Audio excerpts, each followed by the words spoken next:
Assalamu алейкум, урматтуу Москвадан мекендештер, амансыздарбы? Сиздер менен кайрадан эле Москва бар. Бир таанышымдан азыр мындай скриншот кылып жөнөтүптүр да. Госуслугага кирсем, мындай сообщение келип калды. Документ оформить этейин деп аттым эле, иненин синеси деле ушул жерде кылсам болот экен деп. Анан сиздерге ушуну менен бөлүшүүнү туура таптым, себеби анча-мынчасы уже ушундай чыга баштайт. Бул Сахаровада ошол дактилоскопия бармакты отпечатканы ошол жерден өтпөгөндөргө келет да. Бул дактилоскопиядан өтпөй Сахаровага бар электерге ушундай предупреждение келиши мүмкүн, себеби сиз өткөн ошол жердеги маалыматтагы азыр эми общий базага түшөт. Ошонун арасында эле госуслугадан дагы чыгат. Штрафтарга кошулуп ошол өтпөгөн документтер, туура эмес документтер эми полный госуслугага бара-бара чыга баштайт.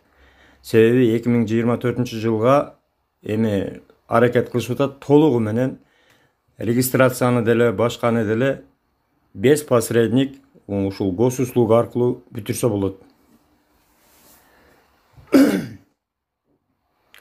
Андыктан Сахаровага барып, ошол мыйзам түрүндө көрсөтүлгөн иш-аракеттер толугу менен өтүп, өзүңүздөргө сак болуңуздар, документке так болуңуздар, дайыма аман жүрүңүздөр. Ушундай документтерди өзүңүздөр кылганга аракет кылыңыздар, без посредник бирөөлөргө алданбаңыздар. Анткени акыркы күндөрү мошенниктер өтө көбөйүп атат. Ошол эле регистрация кыламын, башка кыламын, муну кылып берем, аны кылып берем деген. Эгерде тааныш эмес болсо, сиздерден сураныч, аларга кайрылбаңыздар. Анан билбейм, акыркы күндөрү өтө көп адамдар мага WhatsApp'тан, Telegram'дан жазышып атат. Акчасын которуп бердик эле, анан жоголуп кетти эле. Тааныш эмес адамга кантип акча которосуздар билбейм да. Эми тааныбагандан кийин эмнеге акча которосуздар аны? Түшүнүксүз. Эми ишенип котордук да, эми ишенип которсоңуздар, ошентип сизди ишентип туруп алдап кеткендер азыр Москвада өтө көбөйдү. Акыркы күндөрү өтө көп азыр мындай учурлар. Андыктан этият болуңуздар мекендештер. Эгерде кандайдыр бир ушундай маалыматтар болсо, алданган ары бери болгон болсо, биз колдон келген жардамды беребиз. Кайрылсаңыздар болот. WhatsApp номерлерди калтырып коемун.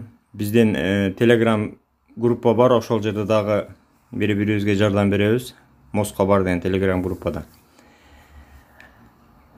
Тааныштарга таркатып коюңуздар, кимдир бирөөгө кереги тийип калышы мүмкүн, туугандар. Этияттаңыздар. Дайыма аман болуңуздар.